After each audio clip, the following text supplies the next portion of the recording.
الحمد لله رب العالمين والصلاة والسلام على رسوله الأمين وعلى آله وصحبه أجمعين.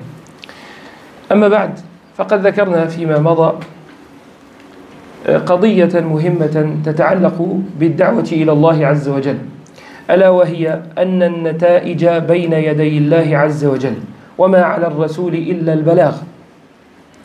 والنبي صلى الله عليه وسلم وجه الله عز وجل إليه آية عظيمة، وهي قوله تعالى: إنك لا تهدي من أحببت.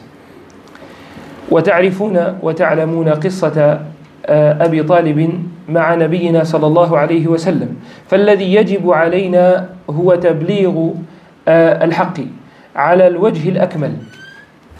أما النتائج فهي بيد الله عز وجل. وكذلك تعلمون حديث عبد الله بن عباس رضي الله عنهما الذي رواه الشيخان، قال النبي صلى الله عليه وسلم فيه: عرضت علي الأمم فرأيت النبي ومعه الرجل والرجلان، ورأيت النبي ومعه الرهط، ورأيت النبي وليس معه أحد.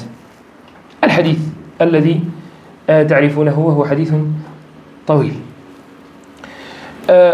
Comme vous le savez, lorsque nous faisons la da'wah, lorsque nous appelons à Allah subhanahu wa ta'ala, nous devons de faire cela de la meilleure des manières possibles.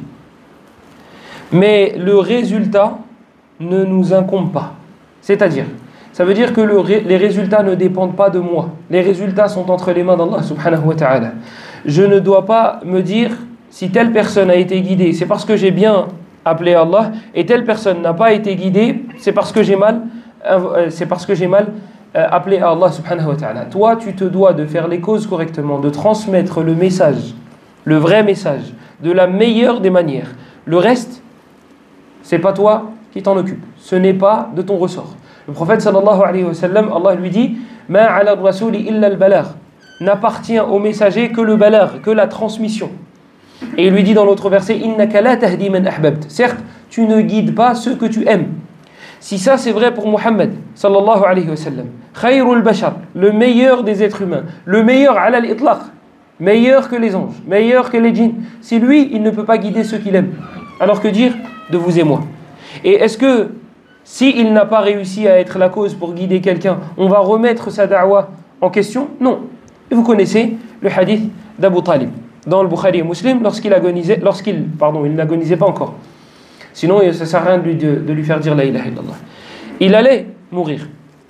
Et le prophète sallallahu alayhi wa sallam lui a dit: Ya am, qul la ilaha illallah, kalimatan ashhadu laka biha indallah, ou ashfa'u laka biha indallah, riwayatan.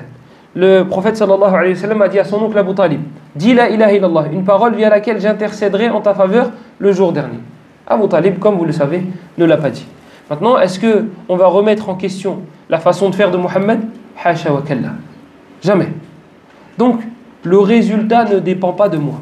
Moi, je me dois de transmettre le message de la meilleure des manières. C'est ce qui m'incombe. Voilà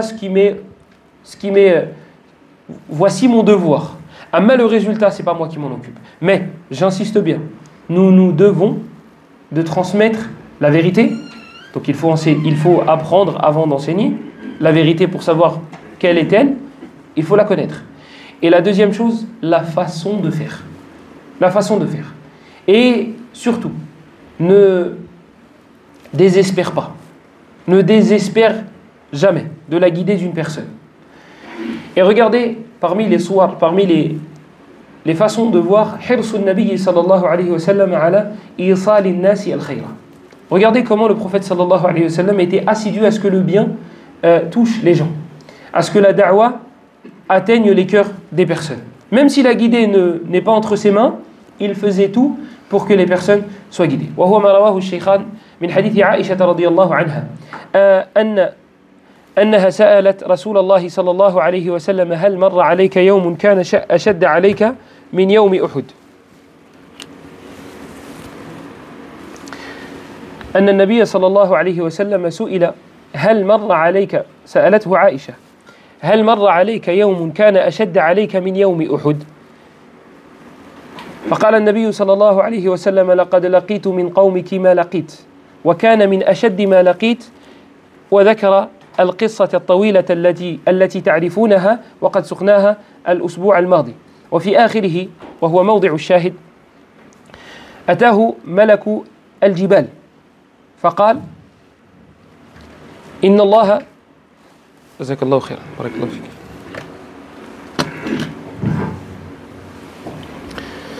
فقال جبريل للنبي صلى الله عليه وسلم إن الله قد بعث ملك الجبال لتأمره بما شئت إن الله قد سمع قول قومك لك وما ردوا عليك وقد بعث إليك ملك الجبال لتأمره بما شئت إن شئت أن أطبق عليهم الأخشبين. فقال النبي صلى الله عليه وسلم بل أرجو أن يخرج الله من أصلابهم من يعبد الله لا يشرك به شيئا. Le hadith, nous l'avons cité la semaine passée. Et dans ce hadith-là, il y a le fait que le prophète sallallahu alayhi wa sallam a été questionné par Aïcha. Est-ce qu'il y a eu un jour plus dur pour toi à supporter, où ta patience a été mise à l'épreuve, autant que le jour de la bataille de Uhud? Le prophète sallallahu alayhi wa sallam dit à Aïcha laqad laqitu min qawmiki ma laqit. J'ai rencontré avec ton peuple ce que j'ai rencontré. Et ça ne sert à rien que je te le cite, tu le sais très bien ce qui se passe. Mais parmi les jours les plus difficiles, parmi les scènes les plus terribles, le jour où le prophète sallallahu alayhi wa sallam a été, il me semble, à Taïf, appeler les gens à l'islam et que personne ne lui a répondu favorablement. Personne, tout un village, personne ne lui a répondu favorablement. Personne n'a accepté l'islam. Et donc le prophète sallallahu alayhi wa sallam est sorti de ce village, il est sorti de ce village en étant angoissé alayhi salatu wassalam. Pourquoi? Parce qu'il avait de l'empathie. Ces gens-là risquent de finir en enfer. S'ils n'embrassent pas l'islam, ils finiront en enfer. Donc le prophète sallallahu alayhi wa sallam, par empathie, par miséricorde, par gentillesse, se dit, toi, imagine-toi la scène. Tu dis à quelqu'un, tu sais que si tu sors par cette porte, il y a un seau d'essence qui va tomber sur toi et juste après, il y a un gars, il va jeter un briquet sur toi et tu vas finir brûlé. Tu dis, oh, mais je m'en fiche. Toi, tu sais très bien ce qui va se passer. Tu le sais. Ilmul yaqin. Tu as une certitude, mais tu sais très bien qu'à chaque fois qu'une personne sort par là, briquet, essence. Toi, il y a une personne, tu vas l'attraper, tu vas lui dire, il ne sort pas par là. Du coup, là, je sors. Qu'est-ce qui va se passer? Tu vas commencer à avoir de l'empathie pour cette personne. Tu vas te dire, Meskina, elle va finir brûlée. Imagine, 1, 2, 3, 4, et toute la mosquée, c'est comme ça. Personne ne t'obéit. Et tu les vois cramer devant toi. L'empathie va prendre le dessus. Me dis pas, ben, Cheikh, ils avaient qu'à m'écouter. Non, on parle d'une personne gentille. Tu vas te dire, Msakin, taïb. Revenons au prophète sallallahu alayhi wa sallam. Là, ces gens-là, lui, s'ils ne lui obéissent pas, qu'est-ce qui va se passer? C'est pas un briquet de l'essence, c'est l'enfer éternel. C'est l'enfer éternel. Et c'est pas le feu de la vie d'ici-bas. Donc, il a de l'empathie envers ces personnes. Donc, il ressort, marmoum, il est rempli d'angoisse. Il dit, et je lève la tête et je vois un ange qui remplit l'ufuq. Et Jibril alayhi salam lui dit, voici l'ange des montagnes, Allah subhanahu wa ta'ala te l'a envoyé pour que tu lui ordonnes ce que tu veux. In ji'ta an utbiqa alayhim al-akhshabayn. Al-akhshabayn, c'était 2 montagnes qui entouraient justement le village duquel venait de sortir le prophète Mohammed sallallahu alayhi wa sallam. Donc en gros, s'il les fait avancer, c'est fini pour le village et ses habitants. Et le prophète sallallahu alayhi wa sallam lui dit non. Bal arju an yukhrij Allah min aslabihim man ya'budu Allah la yushriku bihi shay'a. J'espère qu'Allah va faire en sorte que dans leur descendance, il y aura des gens qui adoreront Allah et qui ne lui associeront rien. Et c'est ce qui s'est passé fi'lan.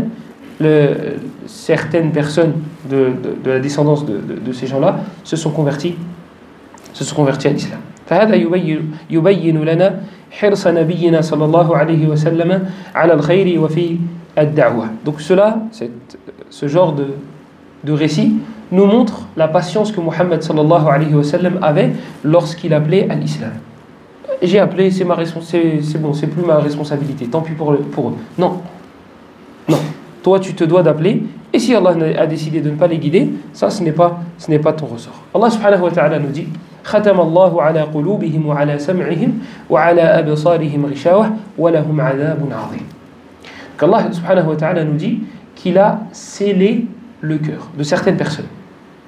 Il a scellé le cœur de certaines personnes. Alors toi, en tant que musulman, toi, en tant que simple être humain, tu ne peux pas savoir si Allah a scellé le cœur de tel ou de tel. Donc ne te dis pas Allah il a scellé son cœur donc je ne lui fais plus de da'wah. Voici un des objectifs derrière le fait de vous avoir cité ces histoires-là. Le prophète sallallahu alayhi wa sallam a appelé, a patienté. Il ne s'est pas dit, ouais, de toute façon, leur cœur est scellé, ça ne sert à rien que je les appelle. Mais ces gens-là, ces personnes qui ont le cœur scellé, le rappel ne leur est d'aucune utilité. Et nous allons voir comment éviter. Donc du coup, quelles sont les causes pour que le cœur soit scellé, pour les éviter. من باب قول القائل عرفت الشر لا للشر ولكن لتوقيه ومن لا يعرف الشر من الخير يقع فيه. Pour rentrer ou pour avoir comme objectif de connaître le mal, non pas pour le faire, mais pour l'éviter, comme faisait Hudhayfa radiyallahu anhu ibn al-Yaman lorsqu'il questionnait le prophète sallallahu alayhi wa sallam عن الشر مخافة أن يدركني كما قال في البخاري. Donc Allah subhanahu wa ta'ala nous dit qu'il a scellé leur cœur à ces personnes-là qui ne veulent plus accepter la vérité. Et il a scellé leur oui, qu'ils n'entendent plus, et il y a un voile qui recouvre leur vue. Et vous allez voir la différence en arabe qu'il y a entre les deux termes qui ont été utilisés. Et Allah nous dit à la fin du verset, et on leur réserve un châtiment énorme. Alors qu'est-ce que nous disent les ulama concernant al-khatm, khatam Allah, le fait de sceller le cœur?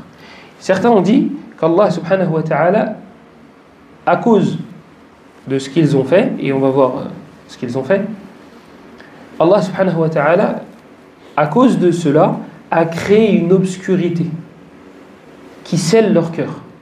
Et cette obscurité qui recouvre le cœur, le cœur qui est recouvert d'une couverture, comment il dit, une création de l'obscurité et l'étroitesse dans la poitrine. Ça c'est Nasafi qui le dit dans son tafsir. Et donc du coup, plus aucune lumière ne peut atteindre ce cœur. Plus aucune lumière ne peut atteindre ce cœur. Tu peux lui faire des rappels matin, midi, soir, il n'est jamais touché. Il n'est jamais touché. Celui-là, il a un cœur mort. Mais en plus de cela, il est scellé. Il n'y a plus aucune lumière qui peut atteindre ce cœur. Imagine-toi. On va prendre un exemple qu'on connaît tous. La couverture. Toi, quand tu étais petit, tu aimais bien faire des cabanes avec des couvertures. Imagine, tu prends une couverture épaisse, une deuxième, une troisième, une quatrième, et à la fin, on te rajoute un drap. Et on allume la lumière dans la pièce. Tu feras la différence entre la lumière est allumée ou la lumière est éteinte. Il y a trop de couches en fait. Imagine, le cœur d'une personne qui a des ténèbres et des ténèbres et des ténèbres au-dessus du cœur. Lorsque tu vas lui envoyer un verset, une lumière, ça n'atteindra pas son cœur. Il est scellé. Tu parles à un mur. Et des fois, vous vous en rendez compte avec certaines personnes. On ne dit pas qu'Allah a scellé leur cœur parce qu'on ne connaît pas l'invisible. Mais ils ne sont pas touchés par le rappel. Coran, rien. Sunna, rien. Tu lui dis Allah, il a dit. Tu lui dis le prophète, il a dit. Tu lui dis les ulama ont dit. Tu lui dis, tu sais, les avancées scientifiques qui prouvent que... Rien du tout. Il est aveugle, il est sourd, il n'y a rien qui rentre. Et nous, ce qui nous importe, du coup, c'est de savoir comment ils en sont arrivés là, pour ne pas tomber dans ce piège-là et dans ce châtiment-là. C'est le péché, après le péché, après le péché, après le péché. C'est comme ça que le cœur finit par être scellé. C'est comme ça. C'est le péché. Comme cela a été expliqué par Mohammed sallallahu alayhi wa sallam. Le hadith dans Sunan al-Tirmidhi. Hadith Abi Salih an Abi Hurayra. أن النبي صلى الله عليه وسلم قال إذا أذنب العبد نكتت في قلبه نكتة سوداء. Lorsque l'esclave fait un péché, on met un point noir sur son cœur. Si il se repent, on efface ce point noir. S'il ne se repent pas, et que du coup il va faire un autre péché, parce que c'est un être humain, alors on va mettre un deuxième point noir. Il se repent, on efface les points noirs. Il ne se repent pas, il va refaire un péché, troisième point noir, quatrième, cinquième, jusqu'à ce qu'il recouvre le cœur entièrement. Et le prophète sallallahu alayhi wa sallam nous dit, et c'est ce que Allah subhanahu wa ta'ala a appelé Ar-Ran. Donc, on connaît le da', donc il est plus facile de connaître le dawa. On connaît la maladie, il est donc plus facile de connaître le remède. Mais avant de passer à la suite, moi j'aimerais connaître, j'aimerais qu'on rentre dans le pourquoi du pourquoi. Donc on a dit pourquoi les cœurs sont scellés. On a dit c'est l'accumulation des péchés. Maintenant moi j'aimerais savoir, j'aimerais qu'on approfondisse pourquoi on fait des péchés de manière continue. Pourquoi on cumule, pourquoi on ne se repent. Pourquoi on ne se repentirait? On se repentirait pas? Repentirait? Pourquoi on ne se repent pas? Pourquoi on ne fait pas de taouba? Moi, c'est ça que j'aimerais savoir. C'est ça que j'aimerais qu'on explore ensemble. L'affaire est simple, on fait taouba et ikhlas. Pourquoi on continue à faire des péchés? Qu'est-ce qui nous pousse à continuer les péchés? C'est sur ce point-là que j'aimerais qu'on s'arrête aujourd'hui.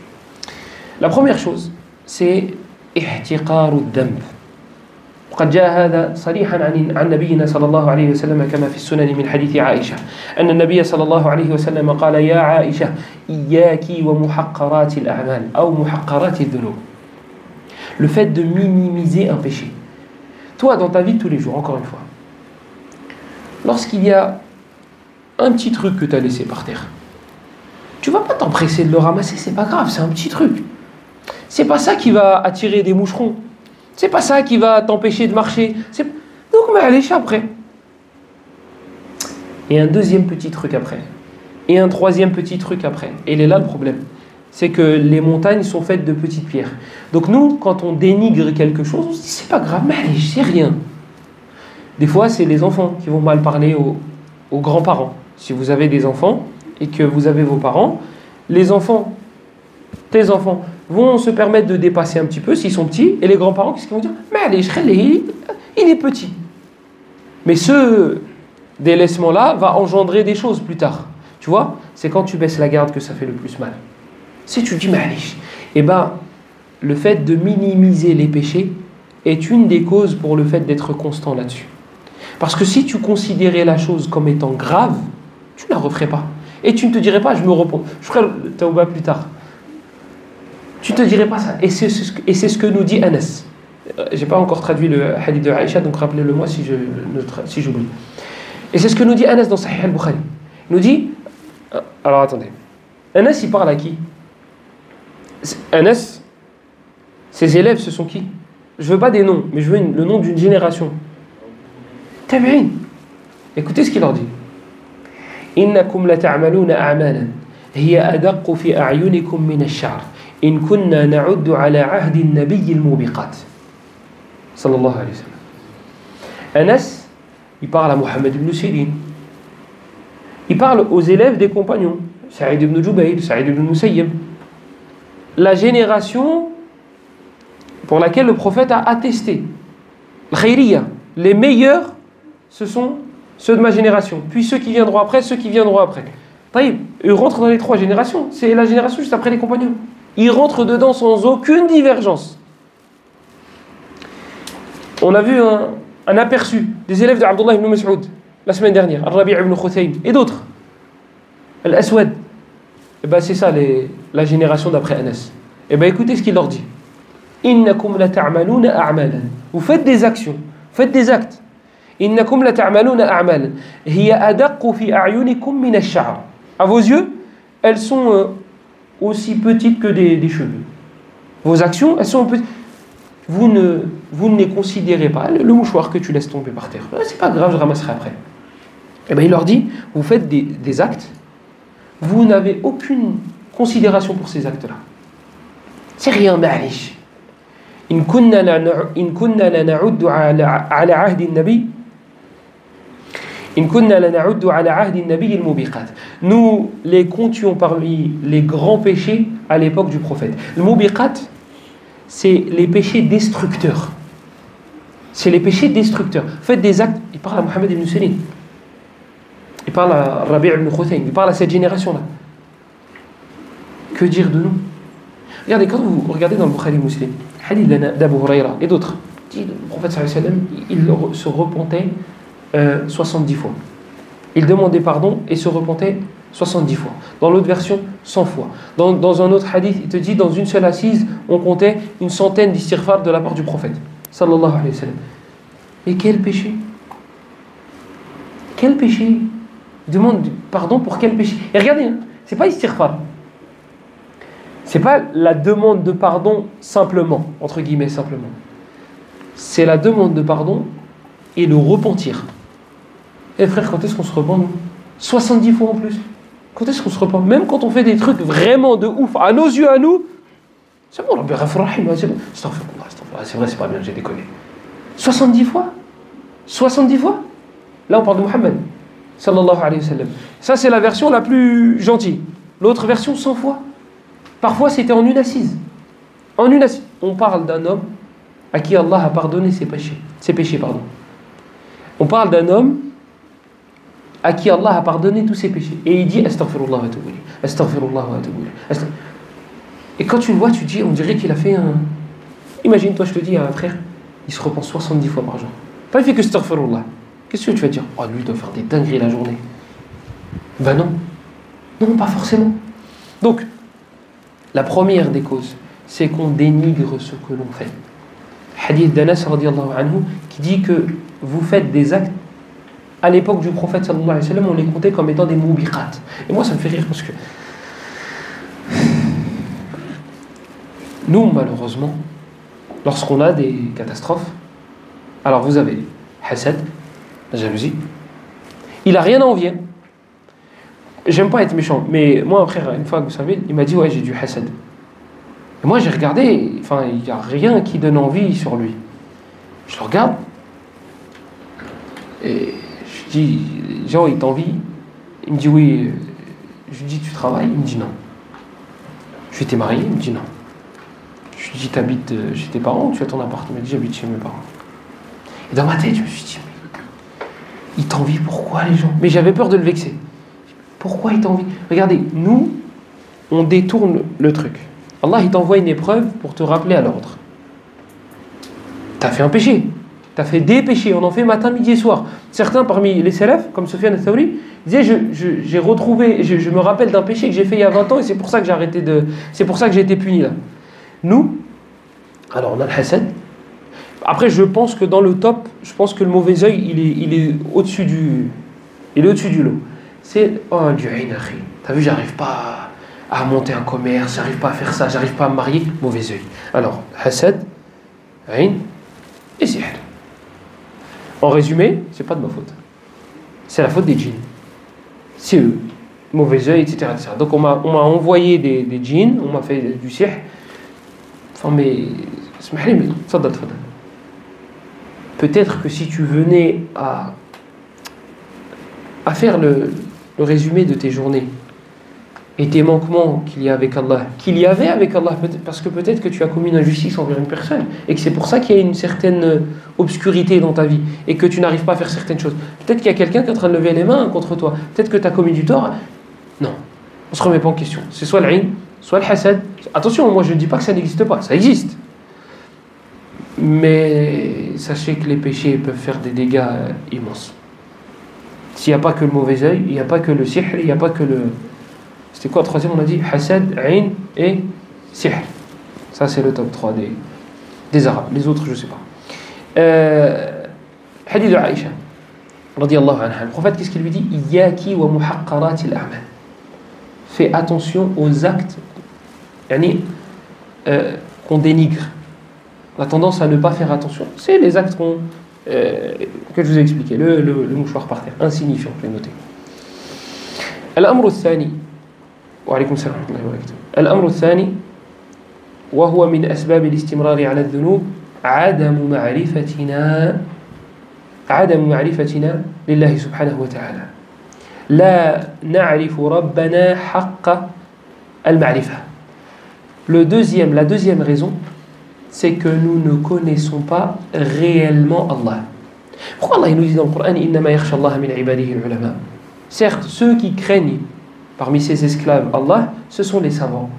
Parce que les savants, en fait, et ça peut créer une confusion chez certains et des wasawis. Je dis, mais pourquoi les ulama, ils ont autant peur? Ça, les gens qui n'ont pas accès à la science et qui voient d'un point de vue extérieur, Foulan, il pleure quand il récite le Coran. Foulan, quand il parle d'Allah, il pleure, etc., etc. Parmi nos ulama, ils disent, mais nous, on est foutus. Mais nous, comment on va faire? Mais nous. Parce que si lui, il pleure, c'est qu'il sait ce qui nous attend. Non. Regarde, Et ça, c'est ce que dit Ibn Rajab, rahimahullah, dans sa risala, lorsqu'il parle de ilm salaf et ilm al-khalaf. Tu dis qu'en fait, les savants, ils connaissent les droits d'Allah. Ils les connaissent de plus en plus. En fait, plus ils avancent dans l'ilm, plus ils avancent dans la science, et plus ils se rendent compte de qui est Allah et de qu'est-ce que mérite Allah. Et du coup, ils font le parallèle avec avec eux et avec nous. Et ils se disent, mais là, il y a un farq qui est trop grand, il y a une différence qui est trop grande. Imagine, toi on te dit tu es endetté, mais tu ne sais pas de combien. Et on ne veut pas te dire de combien. Et en fait, plus tu ouvres les livres, et plus on te donne des indications sur la dette que tu dois. Et là, tu vois 6 chiffres. Après, tu apprends. 8 chiffres peut-être. Là, avec les indicateurs qu'il m'a donnés, je crois que c'est 8 chiffres. En fait, je crois que je dois des milliards. Et là, tu te dis, mais en fait, tout ce que je vais faire dans ma vie, comme métier, je ne pourrai jamais rembourser cette dette. Walillahi al-mathalul a'la, avec Allah, plus tu apprends, plus tu lis le Coran, plus tu apprends à lire entre les lignes, et plus tu te rends compte des manquements qu'on a. Voilà pourquoi les savants se mettent dans cet état-là. Donc, ça c'est la deuxième des causes. Et là, nous, ce qui nous intéresse, c'est du coup de faire l'inverse. On sait que dénigrer les péchés va engendrer le fait d'en faire. Nous, on va se mettre à ne plus les dénigrer. وهذا يذكرني بما قاله ابن القيم في الوابل الصيب. في أوله يقول فاستقامة القلب بشيئين وذكر قال تعظيم الأمر والنهي وهو ناشئ من تعظيم الآمر الناهي.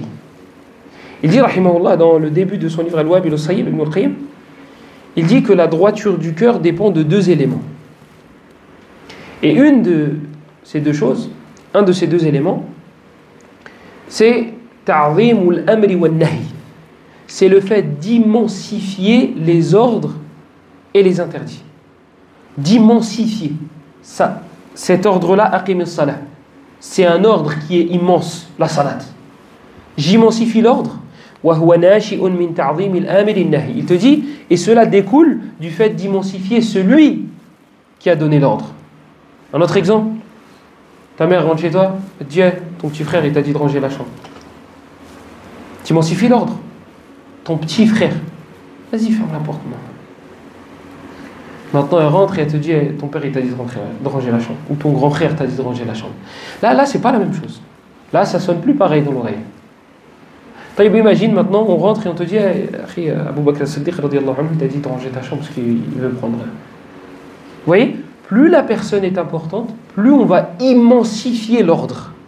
Eh bien là, l'ordre, il émane de qui? D'Allah subhanahu wa ta'ala. Donc, huwa nashi'un min ta'zim al-amir an-nahi. Le fait d'immensifier l'ordre, d'immensifier l'interdit, vient du fait d'immensifier celui qui a interdit. Et c'est pour ça que vous trouvez chez les paroles de certains pieds prédécesseurs, je ne sais plus si c'était Bilal ibn Sa'd ou un autre, qui disait, ne regarde pas la taille du péché, mais regarde la taille de celui à qui tu as désobéi. Voilà leur qa'ida chez eux. Voilà leur règle chez eux. C'est pas, c'est un petit péché ou c'est un grand péché. Frère, une fois un frère est venu me voir avec un groupe, et c'était des frères de cité. Et je voyais qu'ils étaient en train de débattre et qu'ils continuaient le débat en marchant vers moi. Et tu vas voir ce qu'il va dire, Et il ne s'attendait pas à cette réponse. Et il vient me voir. Et il me dit, regardez les femmes, c'est un grand péché ou c'est un petit péché? Je dis, Allah alam. Moi je sais que là, si je lui dis petit péché, je vais lui donner une bombe. C'est pas grave, c'est un petit péché, c'est bon, astaghfirullah. J'ai pas dit que c'était un petit péché. J'ai dit Allah alam. Et Allah alam, ça veut dire quoi? Allah est le plus savant. J'ai pas menti, Allah est le plus savant. Si j'avais dit la adri, là ça aurait été autre chose. Là je dis Allahu alam. Mais là, lui donner cette information, si c'est un petit ou un grand, ça sera très néfaste là. Parce que lui, il n'est pas venu pour juste ilmi. Ah ok, je le mets dans les petits péchés. Parce que Dahabi, il avait mis dans le kaba'ir. Non, lui, il n'est pas venu pour ça. Lui, il est venu pour autre chose. Il y a en tout cas des indicateurs qui me mettent sur la piste. Donc je dis Allah alam. Vous voyez? C'est parce que là, nous, on va regarder la taille du péché pour savoir si on peut le faire ou non. Cherchez chez les compagnons. Est-ce qu'ils parlaient de petits péchés? Et là, subhanallah, faire ça, c'est un petit ou c'est un grand péché? C'est haram? Je ne fais pas. C'est autorisé? Je fais. Enfin, C'est légiféré, je fais. Comme le hadith dans le Bukhari.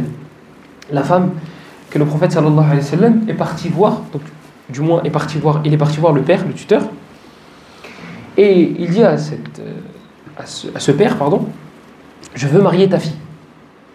Lui il est content. Ma fille, prophète en tant que gendre? Bien sûr. Il dit non, je ne la veux pas pour moi. Et regardez encore une fois, ça prouve que c'est un prophète. Toi, tu es un charlatan. Tu rentres chez les gens. Je veux marier ta fille. Oh, je te la donne. Ok, bah, bismillah. Bah oui. Qu'est-ce que tu veux? L'argent et les femmes. Après ça, il y a quoi? Le prophète sallallahu alayhi wa sallam, qu'est-ce qu'il lui a dit? Je la veux pas pour moi. Je la veux pas pour moi. Il dit, je la veux pour Julaybib. Oh, il a entendu le nom. Il connaît Julaybib. Il connaît Julaybib. Julaybib, gendre. Je vais en parler à sa mère. Il va parler à sa mère. Donc à son épouse, à lui. Je dis voilà, le prophète il veut marier notre fille. Mohamed, gendre, bien sûr. Je dis non, il l'avait pour Julaybib. Julaybib? Non. Qu'est-ce qu'elle dit la mère? La mère par contre, elle a été plus explicite. Elle a dit on l'a refusé à des gens beaucoup plus riches, plus meilleurs dans les autres domaines aussi.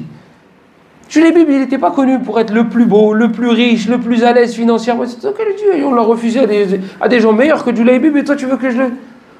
La fille, elle entend le hiwar, elle entend l'échange entre ses parents. Qu'est-ce qu'elle fait? Le prophète, c'est mariage forcé là. Il a dit, vous mariez votre fille? Non, j'aimerais marier votre fille à Julaybib. Je vous ai dit, eux, ils ne regardaient pas petit péché, grand péché, préférable, obligatoire. C'est légiféré.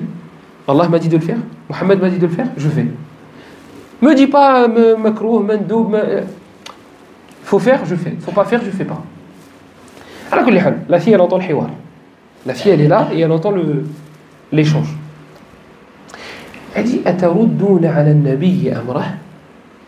Est-ce que vous êtes en train de discuter un ordre du prophète? Là, ordre, il ne faut pas le prendre l'impératif comme nous on connaît. Non, il n'y a pas de mariage forcé. Je dis, mais vous êtes en train de discuter une chose que le prophète a ordonnée là. Et regardez le terme qu'elle a utilisé. Idfa'ouni ilayh. Ad-dafa'.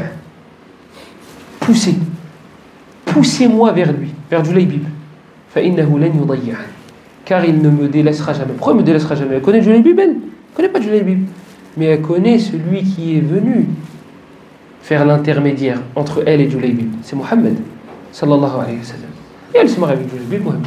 Je pense que vous connaissez la fin de l'histoire.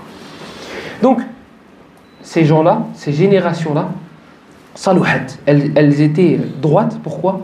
Parce qu'elles immensifiaient celui qui ordonnait. Elles ne regardaient pas la taille du péché. Je dois faire, je fais. Je n'ai pas le droit de faire, je ne fais pas. Ça s'arrête là. Et Ibn al-Qayyim, rahimahullah, comme je vous ai dit précédemment, il dit dans le Wabil al-Sayyib, dans le début de ce livre, il dit que la droiture du cœur dépend de ces deux éléments-là. De celui que je viens de vous citer, donc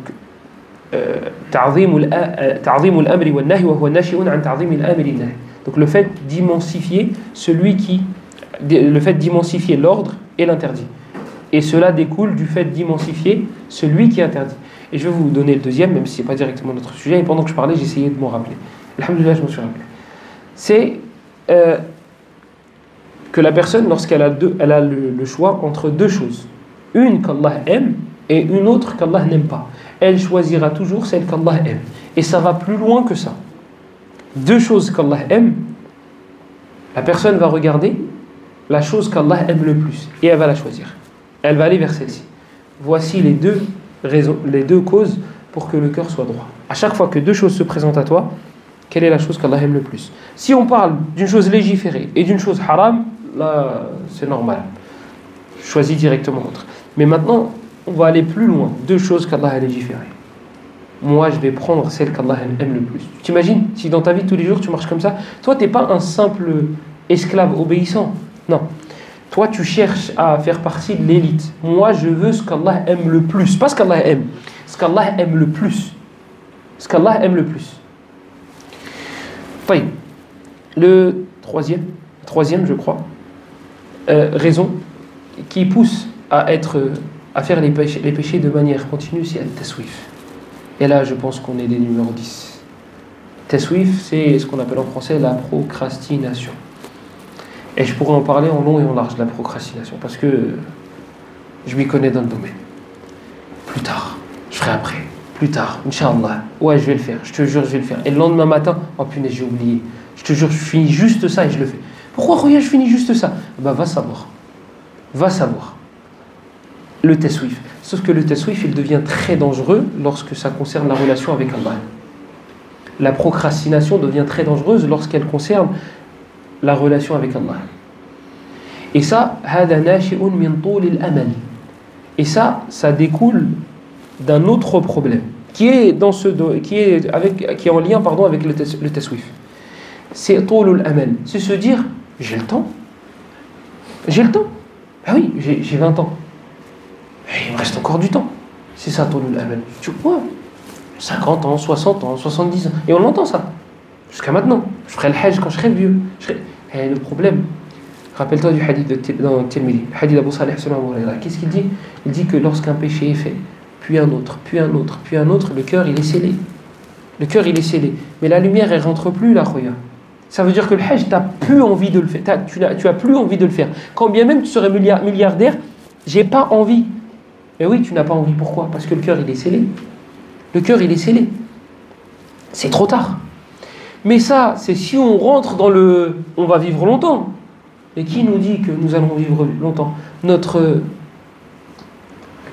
Linceul a sûrement déjà été cousu. Il nous attend patiemment. Il a sûrement déjà été cousu. Et puis, c'est quoi? C'est une histoire de 50 ans, 60 ans? C'est fini. Et enlevez les heures de sommeil et les heures où vous faites des choses qui sont obligatoires, comme manger et boire. Combien de temps il nous reste? Donc, le taswif, la procrastination, elle découle de toulul amal. Elle découle du fait de se dire j'ai le temps, mais plus tard, Inch'Allah. Elle découle de ça. Et c'est ce qui a été la cause de la perdition des Banu Israël. Dans Surat Al-Hadid, je crois. ألم يأن للذين آمنوا أن تخشع قلوبهم لذكر الله إلى أن قال فطال عليهم الأمد فقست قلوبهم. Le temps leur a paru long. فقست قلوبهم. Leur cœur s'est endurci.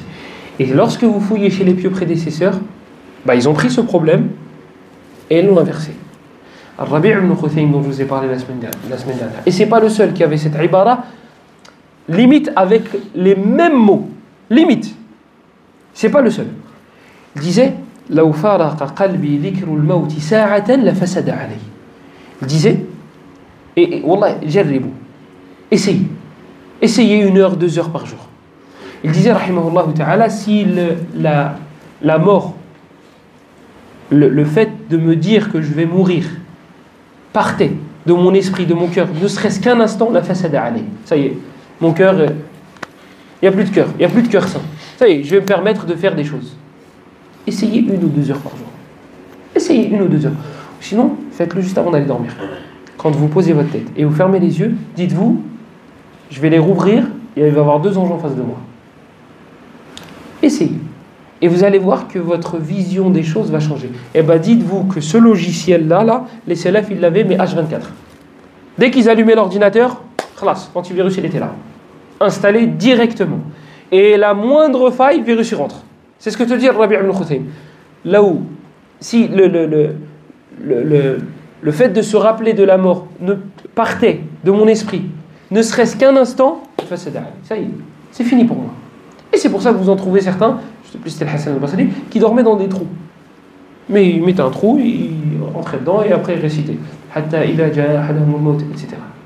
Et après il se levait, il disait maintenant, œuvre. Le 4e élément, je crois. J'ai pas confiance en mes notes. C'est 4e. 4e. C'est تزيين الشيطان للأعمال فهو يزين الباطل وزين لهم الشيطان ما كانوا يعملون زين لهم الشيطان أعمالهم فزين لهم الشيطان أعمالهم أفمن زين له سوء عمله فرآه حسنا زين للناس حب الشهوات إلى آخره. Le fait d'enjoliver les actes, d'enjoliver le mal. Et ça, Ibn al-Qayyim rahimahullah, dans le Fawaïd, il dit que lorsqu'une personne désobéit à Allah, c'est qu'elle pense mal d'Allah. Pourquoi? Parce qu'elle pense que ce haram-là qu'elle va faire va lui apporter une chose dont elle avait besoin. Et qu'Allah, dans ce qu'il lui a rendu halal, ne lui a pas donné meilleur. Allah, il t'a légiféré l'eau. Et il t'a interdit l'alcool. Tu vas vers l'alcool. Tu penses qu'il n'y a pas de kifaya? Tu penses que cela ne suffit pas? L'eau qu'il t'a donnée? Allah, il t'a donné une épouse. Toi, tu vas vers celle qui ne t'est pas autorisée. Il n'y avait pas une suffisance dans celle qui t'a donnée? Après, il y a des choses qui sont légiférées qui peuvent te permettre de te suffire. 2 épouses, 3 épouses, 4 épouses. Et si vous prenez le tafsir des chiites, comme je l'ai dit la semaine dernière, vous avez le droit un petit peu plus. Donc Allah, en fait, il t'a donné des choses halal. Elles te suffisent. Si elles ne te suffisent pas, c'est que tu penses mal d'Allah.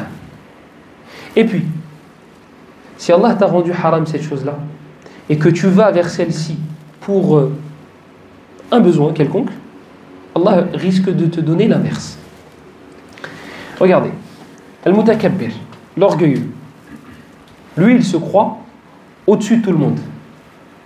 في سنن الترمذي يقول النبي صلى الله عليه وسلم يحشر المتكبرون يوم القيامة أمثال الذر في صور الرجال يغشاهم الذل من كل مكان.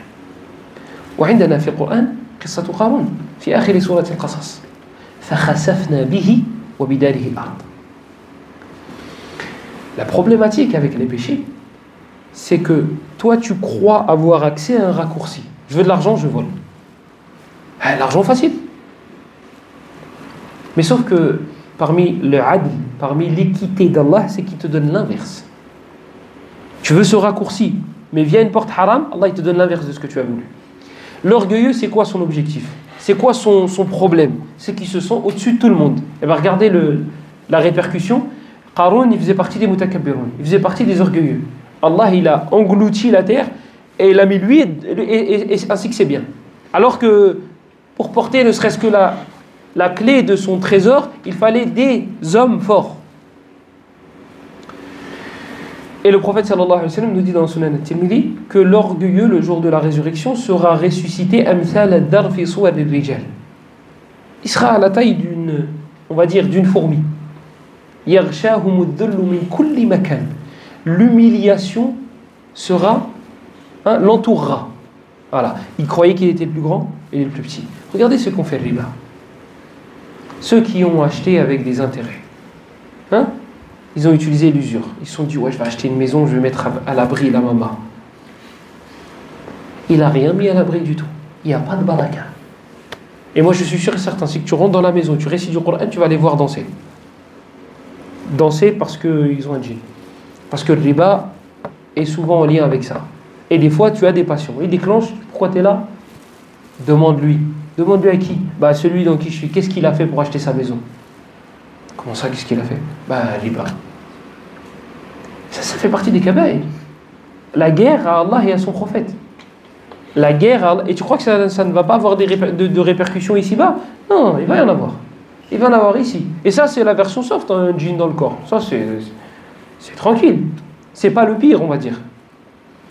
Donc, lorsque tu vas vers quelque chose qu'Allah t'a rendu haram, pour un but bien précis, tu as l'inverse. Autre exemple. Des personnes qui... comment le dire sans être trop brutal? Des personnes qui vont vers des femmes et qui vont faire le haram avec elles. Dans le but de quoi? Comme ça, j'ai plus d'envie et je le fais une fois et je m'arrête. Tu rêves. Tu peux rêver, tu peux courir. Une fois. Mais ça, c'est l'introduction. Ça, c'est le début du mal. Tu crois vraiment que tu vas le faire une fois et après ça y est? Ou bien il te dit, je vais faire autre chose pour assouvir mes besoins. Mais quelque chose de haram.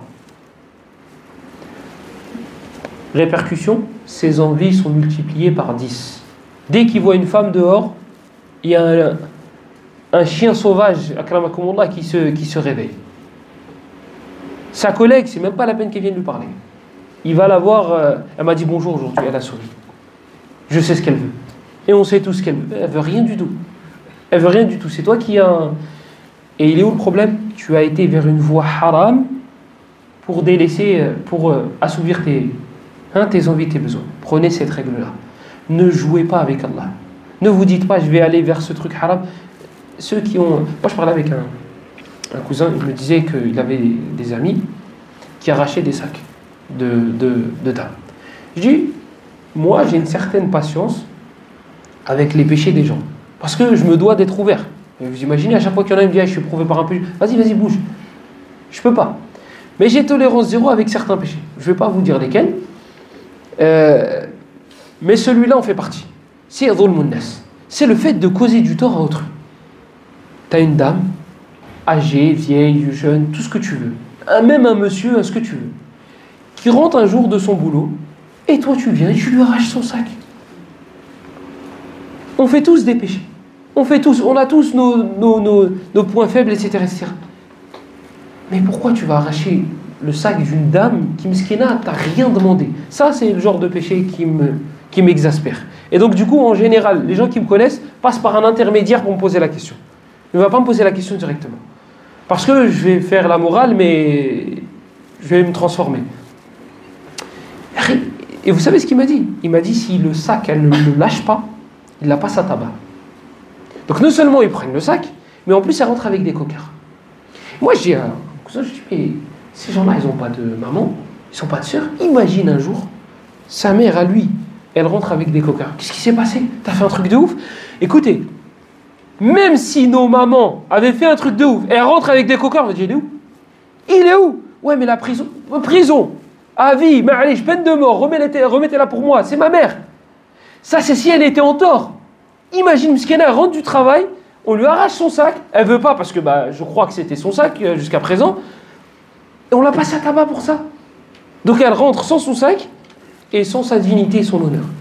Et elle rentre, parce que cette dame-là aussi, elle a sûrement des enfants, des frères et sœurs, des parents peut-être. Et je dis, mais ces gens-là, comment ils le vivent dans leur vie de tous les jours? Et c'est ça, Shahid, c'est pour ça que je vous ai cité cela. Il m'a dit, Wallah, ils ont que des problèmes. Que des problèmes. Il m'a dit, ça vient de nulle part. Que des problèmes. Mais c'est quoi cette vie? C'est quoi cette vie? Et puis, regarde, demain tu te repentis. Demain tu fais tauba. Tu te repentis? Tu te repens? Demain tu fais tauba. Je vais rester avec tauba. Demain, cette personne-là se repent. D'accord? Mais c'est un haqqul ibad. C'est le droit d'un esclave. Revenez au début du dars. Qu'est-ce que je vous ai dit? Il y a certaines personnes qui disent, ouais, mais t'as vu, je fais l'istighfar, je vais à la mosquée et j'ai toujours des problèmes. Oui, peut-être que tu as arraché le sac d'une dame fut un temps. Peut-être que tu as volé un vélo. Peut-être que tu as. Et peut-être que cette personne, elle est toujours en train de lever les mains contre toi. Et donc, du coup, ben voilà. On raconte dans les livres de biographie, Allahu a'lam bi sihhati hadhihi al-akhbar. Allahu a'lam, est-ce que c'est authentique ou non? Qu'un homme faisait tawaf, il tournait autour de la Kaaba, et qu'il avait un bras paralysé. Sa main et son bras, ils étaient paralysés. Et il disait, lorsqu'il tournait autour de la Kaaba, Allahumma ghfirli, wa inni a'lamu annaka lan taghfirali. Il disait, Ya Allah, pardonne-moi, mais je sais que tu ne me pardonneras jamais. Et il y en a un qui était présent, il lui dit, pourquoi tu fais cette dua? Il a dit, en fait, Uthman ibn Affan, radiyallahu anhu, lorsqu'il est décédé, lorsque les Khawarij l'ont tué, ils sont rentrés chez lui, etc., il a dit, j'ai essayé de rentrer moi aussi. Sauf qu'ils m'ont refusé l'accès.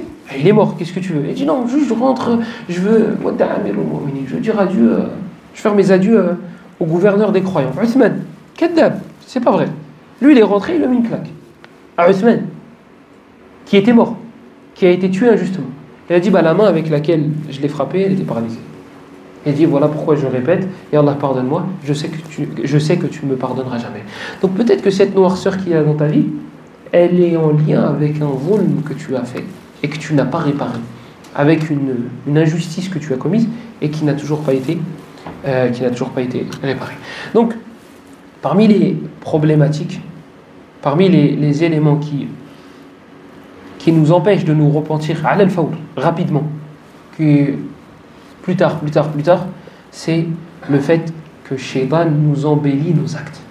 Nous, de base, sans Shaitan n'existe plus. D'accord? De base. Zuyyina linnasi hubbu shahawat. L'âme, elle aime ce qui est haram. Kullu mamnou' marghoub. Comme il dit Ibn Jawzi dans Sayyid al-Khatir. Toute chose interdite Tu vas vouloir y aller. Ta mère, elle fait 5 gâteaux, le 6e, elle te dit Hada, touche-le pas. Tu veux pas des 5, tu veux Hada. Pourtant, les fraises, elles sont là, les trucs, ils sont là, etc. Mais ouais, mais je veux celui-là. Ça, c'est le nafs. C'est l'âme humaine. Elle est attirée par ce qui est interdit. Qu'est-ce qu'il nous dit le prophète dans Sahih Muslim? L'enfer a été entouré de choses shahawat. C'est ce vers quoi tu vas sans réfléchir. Tu vas comme ça, comme un somnambule. Il y va et il a un chemin bien tracé. C'est ça. C'est tu vas sans réfléchir. C'est ça shahwat. Et bien le prophète sallallahu alayhi wa sallam nous dit dans le hadith dans Sahih Muslim que l'enfer a été entouré de choses que l'âme désire. Ça veut dire que les péchés, tu les aimes. Et c'est pas un défaut d'aimer les péchés. D'aimer la chose qui est haram. Ce n'est pas un défaut, ce n'est pas un problème en soi. Tu aimes les péchés, c'est normal. C'est normal. Maintenant, si tu les aimes par choix, là c'est autre chose. Mais en tout cas, c'est inné en toi. Tu vas aimer des péchés. Pourquoi? Ton nafs est comme ça. Et elle est là l'épreuve. Si toi tu détestais le haram et tu aimais que ce qu'Allah a rendu halal ou bien a ordonné, il n'y a pas d'épreuve. C'est facile d'aller vers le... Et ça, tu peux l'atteindre. Mais de base, non. De base, ton nafs, il aime le mal. Mais tu peux atteindre.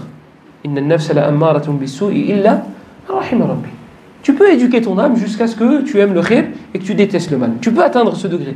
Mais c'est un travail de longue haleine. Regardez dans le tafsir de Surat Yusuf. وَلَقَدْ هَمَّتْ بِهِ وَهَمَّ بِهَا. Ibn al-Qayyim rahimahullah, il défend l'avis que Yusuf alayhi salam a eu envie d'aller vers elle. Il a eu envie, il a eu cette envie. Mais justement, elle est là l'épreuve. S'il n'avait pas envie, on te ramène une moche. Elle est moche, elle n'a pas de dents, elle a 85 ans, aucune assurance, l'odeur, elle te fait fuir, etc. On dit, Akhi, t'as vu, ton épreuve, c'est quoi? Tu vas être enfermé avec elle là-bas. Mais c'est pas une épreuve. L'épreuve, c'est de la voir. C'est pas l'épreuve de... Je la fuis. Et je ne suis pas attiré. Vous êtes tous avec moi là, parce que je n'ai pas l'impression qu'on est tous d'accord. C'est peut-être ceux qui ne sont pas mariés qui ne sont pas d'accord. Il n'y a pas d'épreuve là. Maintenant, une belle femme, une jeune femme, elle est enfermée, il n'y a personne qui nous voit parmi les êtres humains. Elle est là l'épreuve. Donc si Youssouf n'avait pas du tout envie, elle est où l'épreuve? Ça c'est une des explications de du tafsir. Et il y a un long débat entre les ulama, les mufassirs. Donc ce n'est pas un péché ce n'est pas un défaut en soi d'aimer, d'être attiré par le péché. Maintenant le problème, comme je vous ai dit précédemment, c'est de le faire ikhtiyaran. C'est de le faire par choix. Toi tu t'enjolives les péchés. Toi tu vas vers le péché et après tu dis oh mais je suis accro, je l'aime, etc. Là c'est un choix. Là c'est un choix, c'est pas pareil. Mais maintenant la personne qui subit, qui te dit bah voilà moi j'aime tel péché, ce n'est pas un défaut en soi. Hadith d'abord là je l'ai cité et je devais le citer à ce moment-là. Donc le cœur du coup devient scellé. La lumière, il n'y a plus aucun accès. Elle ne peut plus passer. Elle ne peut plus passer, pardon. Et donc les rappels ne sont plus d'aucune utilité.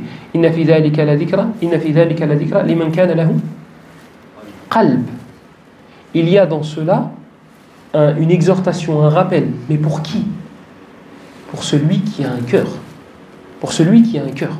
Une fois on était un dars et il y avait du monde. Et le frère, dans l'intro de la conférence, il a dit aujourd'hui on est venu pour que notre foi, pour que notre iman, notre foi augmente ensemble. Et Mohamed il a fait sa muhadara, il a fait sa conférence.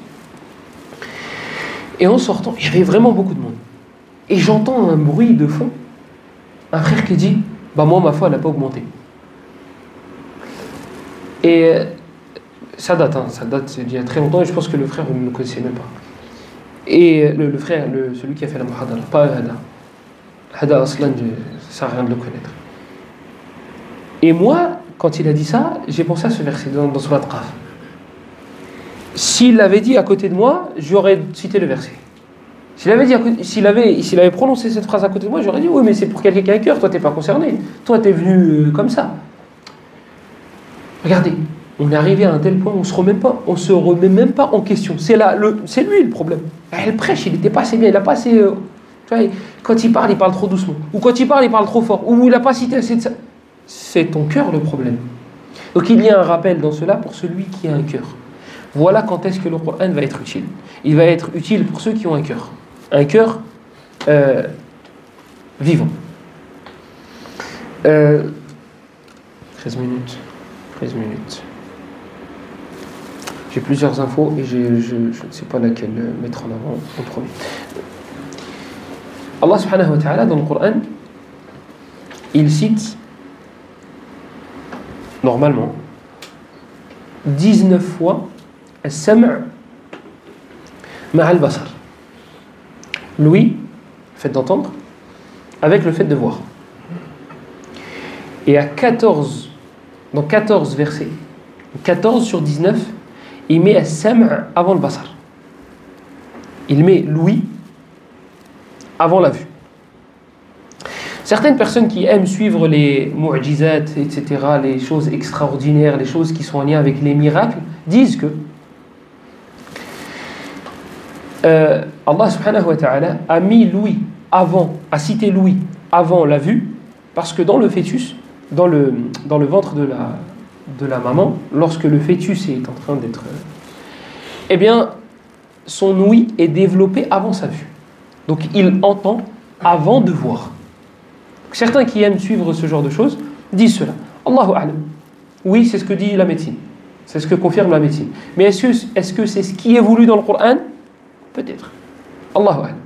En tout cas, ce qui est sûr, ce que nos savants ont cité dans l'explication, dans la hikmah, dans la sagesse de cela, c'est que l'ouïe est plus utile que la vue, contrairement à ce qu'on pourrait croire. Tu dis, ouais, non, moi je préfère voir. Tu t'imagines, dans le noir total. Les aveugles ne sont pas dans le noir total. Ils ne voient pas le noir. Bref, c'est pas important. Mais ce que nous disent les savants du tafsir, c'est que l'ouïe est plus utile. Pourquoi? Parce que c'est via l'ouïe que tu vas comprendre le message, que tu vas comprendre ce qui est voulu de toi. Plus facilement en tout cas qu'avec la vue. On te demande d'être un esclave d'Allah. On te demande de comprendre ce qu'Allah veut de toi. On te demande d'écouter et d'obéir à son prophète, sallallahu alayhi wa sallam. Eh bien ça, via l'ouïe, ce sera plus facile que via la vue. Donc l'ouïe est plus importante que la vue.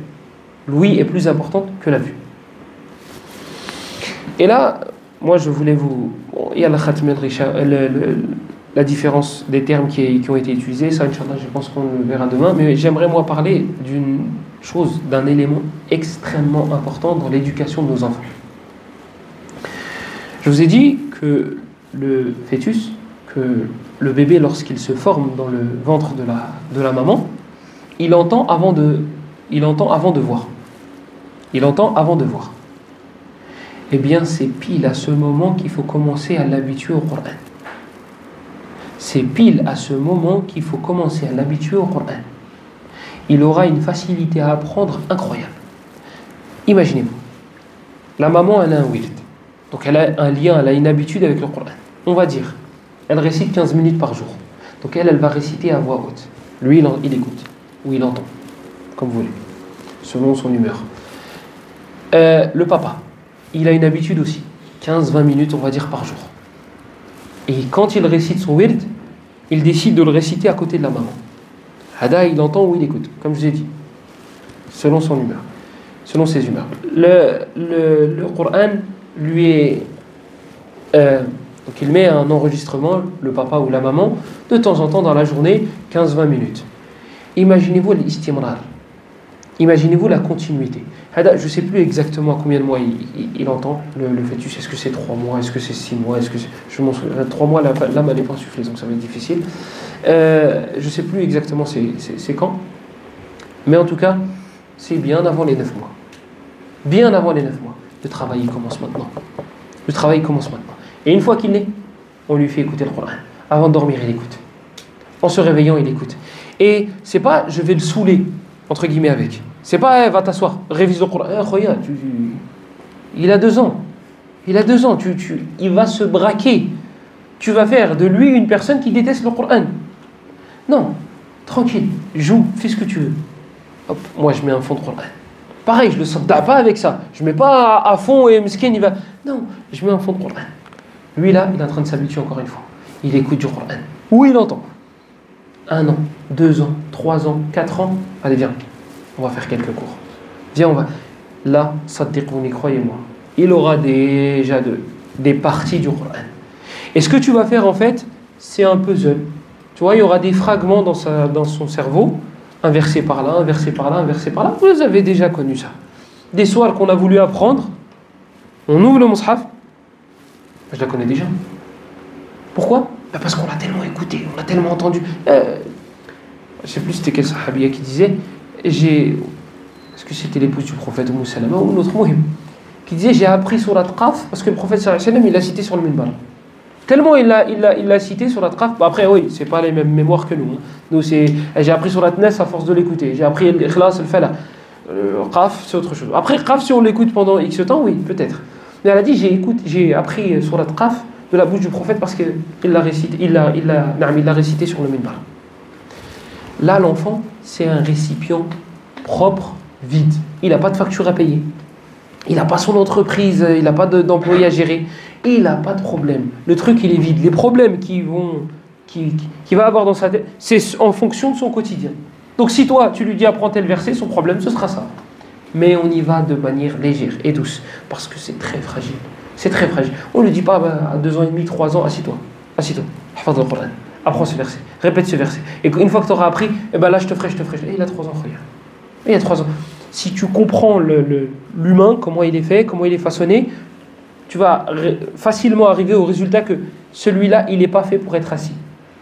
Là, cet âge-là, il n'est pas fait pour être assis. Il est fait pour faire du sport, pour courir, pour s'il veut, ses cordes vocales, les pousser à fond. Mais il n'est pas fait pour être assis et prendre un livre.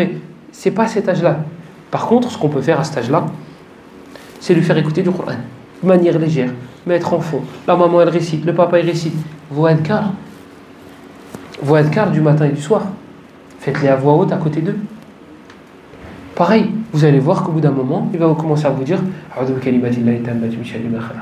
moi, comme je suis dans la ruqya, des fois, mon fils, il prend la tête de sa petite sœur et il lui fait il a 3 ans et demi.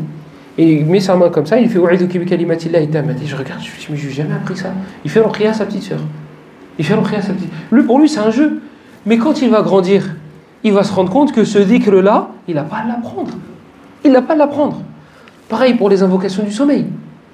Il dort avant toi, si tu as de la chance. Il dort avant toi. Toi, lorsque tu vas faire tes adhkar du sommeil, mets-toi à côté de lui, fais tes adhkar du sommeil pour toi. Mais lui, il est en train d'entendre. Là, pour le coup, c'est sûr, il entend, il n'écoute pas. Il entend les adhkar. Son cerveau va commencer à créer des fragments. Demain, il va vouloir les apprendre. Tu crois vraiment que ça va être une galère pour lui de faire ses adhkar du sommeil? Et c'est ce pourquoi beaucoup, j'allais dire certains, non, beaucoup, ne font pas les adhkar du matin, du soir et du sommeil. Tu dis, mais je ne les connais pas. Tu dis, ouais, mais il faut les lire. Ouais, je vais les lire. Il va faire un effort.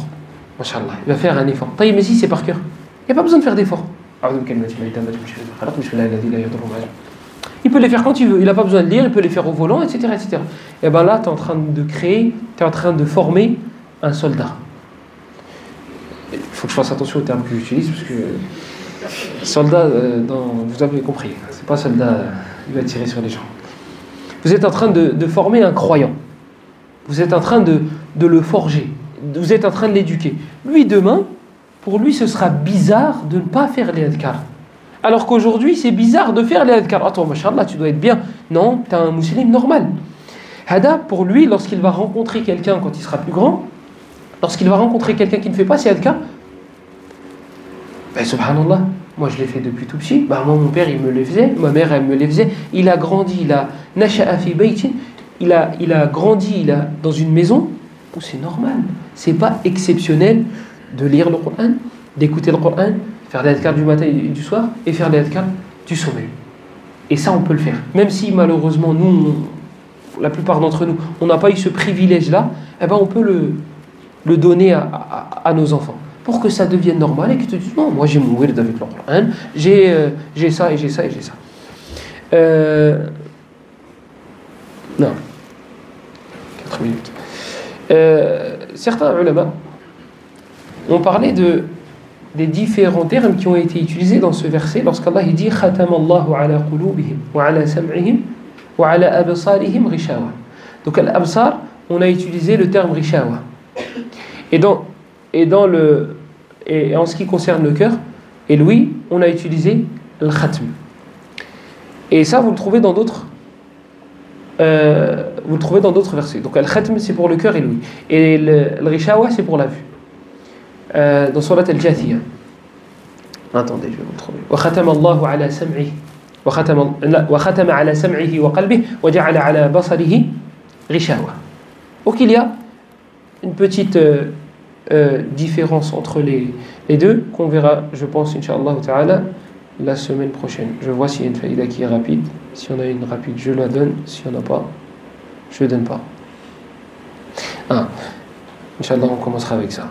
C'est Ibn al-Qayyim rahimahullah dans Dawa al-Dawa lorsqu'il nous parle de ceux qui, et c'était pour compléter justement le fait de rabaisser, de minimiser les péchés. Lorsqu'il nous parle de le fait que certains se reposent sur la miséricorde d'Allah avec des textes qui vont dans le sens de la miséricorde. Mais regarde, Allah il dit, regarde le prophète il dit wa rahmati wasi'at kulla shay. Oui. Et la suite c'est quoi? Il a dit salam, je crois qu'il avait fini, merci. Wa rahmati wasi'at kulla shay fasaktubuha lilladhina yattaqun. Ne finissent pas le verset. Wa rahmati wasi'at kulla shay. Ma miséricorde a embrassé toute chose. Et il s'arrête là. C'est dur, t'as vu, regarde. Ça, c'est les plus vicieux parmi eux. Parce que les autres, ils te disent Rabbi Ghafur Rahim. Mais les plus vicieux parmi eux vont te citer des textes. Qur'an, Sunnah. Il va te dire, Sahih Muslim. Inna Allah la yanzuru ila suwarikum wa la ila ajsamikum walakin yanzuru ila qulubikum. Et là, il te met un point, il te met pas une virgule. Allah regarde les cœurs. Et après, il va te citer, le prophète, il a dit At-taqwa hahuna. La piété est ici. Est-ce que tu peux juste, sans regarder les autres textes, me citer la suite de ces textes-là? Le verset dans Surat Al-A'raf. Wa rahmati wasi'at kulla shay. Ma miséricorde a embrassé toute chose. Juste après, fasa'aktubuha, je vais la prescrire, je vais la donner, je vais l'accorder à qui? À ceux qui me craignent. À ceux qui me craignent. Le hadith de Sahih Muslim, Inna Allah la yanzuru ila. Et ça, c'est encore une fois un coup de pouce, un rappel pour nous de nous préoccuper, d'aller chercher, d'aller fouiller, d'aller aux sources, d'aller à la source. Celui qui connaît la tariqa de l'imam Muslim, il ne va pas tomber dans le piège. Un qui te dit, dans Sahih Muslim, il y a un hadith qui dit ça, stop. Donne-moi le Sahih Muslim. Pas le screen que tu as fait ou l'application Kutub al-Tis'a ou je sais pas quoi. Non. Je veux Sahih Muslim. Donne-moi le hadith, la page. Vous allez voir que souvent Muslim, il va rapporter le même hadith avec une autre riwaya qui va expliquer cette riwaya. Peut-être même qu'elle est avant celle qu'il a citée. Donc là, dans le Sahih Muslim, le prophète sallallahu alayhi wa sallam, il nous dit quoi? Inna Allah la yanzuru ila suwarikum. Allah, certes, ne regarde pas vos images. La yanzur, yani la yuthib. Yani, il ne vous récompense pas parce que vous êtes grand, petit, gros, maigre, moche, beau. Il ne vous récompense pas selon votre physique. Inna Allah la yanzuru ila suwarikum wa la ila ajsamikum walakin yanzuru ila qulubikum. Par contre, il regarde vos cœurs. Et ceux qui aiment bien et qui ont des tendances de murji, ils te disent, sans s'en rendre compte, ils te disent, regarde, Allah il regarde les cœurs. Et après vous avez les sœurs qui suivent. Le hijab, de toute façon celles qui ont le hijab, elles ont un mauvais comportement. En vrai ce qui compte c'est le cœur. Heureusement qu'on n'a pas les lunettes infrarouges, parce que le cœur, si ça c'est le physique, j'ose même pas imaginer le cœur. Fini le hadith. L'autre version il dit quoi le prophète sallallahu alayhi wa sallam? Walakin yanzuru ila qulubikum wa a'malikum. Il regarde vos cœurs et vos actes. Et puis celui qui a dit cela là, Muhammad sallallahu alayhi wa sallam. Regardez, as-siyaq, je me rappelle plus du nom dans Usul al-Fiqh. Oui, je vais vous l'expliquer avec mes mots en français. C'est que la situation explique les propos, peuvent expliquer les propos. Celui qui te dit là, donc Muhammad sallallahu alayhi wa sallam, celui qui te dit at-taqwa hahuna, la piété est ici. Celui qui te dit Allah regarde les cœurs, et on va dire qu'on n'avait que cette version. Lui, il était comment niveau acte? Il avait quel statut, quel niveau? Est-ce qu'il disait bah moi mon cœur ça y est, il est propre. Wa'bud rabbaka hatta ya'tiyaka al-yaqin. Voilà, adore ton Seigneur jusqu'à ce que la certitude te parvienne. J'ai la certitude, c'est bon, je n'ai plus besoin d'adorer Allah. Non, as-siyaq min al-muqayyidat. Le contexte va expliquer, va restreindre le champ de vision. Il va m'expliquer. Celui qui m'a dit le cœur, c'est ce que Allah regarde, celui-là, le même, hein, eh ben il œuvrait. Et il se fatiguait jusqu'à ce que ses pieds s'ouvrent, comme cela est venu dans le hadith de Aïcha, dans le Sahihain. Et vous avez le hadith d'Abdullah ibn Mas'ud, et vous avez le hadith de Hudayfa dans le Sahihain aussi, lorsqu'il a prié, qu'il a récité en une seule rak'a Al-Baqarah, Al-Imran, Al-Nisa, Al-Ma'ida, et qu'il a fait le ruku' de la même manière qu'il a fait le qiyam, et ainsi de suite. Voilà celui qui avait le cœur saint, comment, ou le cœur le plus propre, comment il œuvrait alayhi salatu wassalam. هذا وصلى الله وسلم وبارك على نبينا محمد وعلى آله وصحبه أجمعين والحمد لله رب العالمين وبارك الله فيكم. استغفر الله.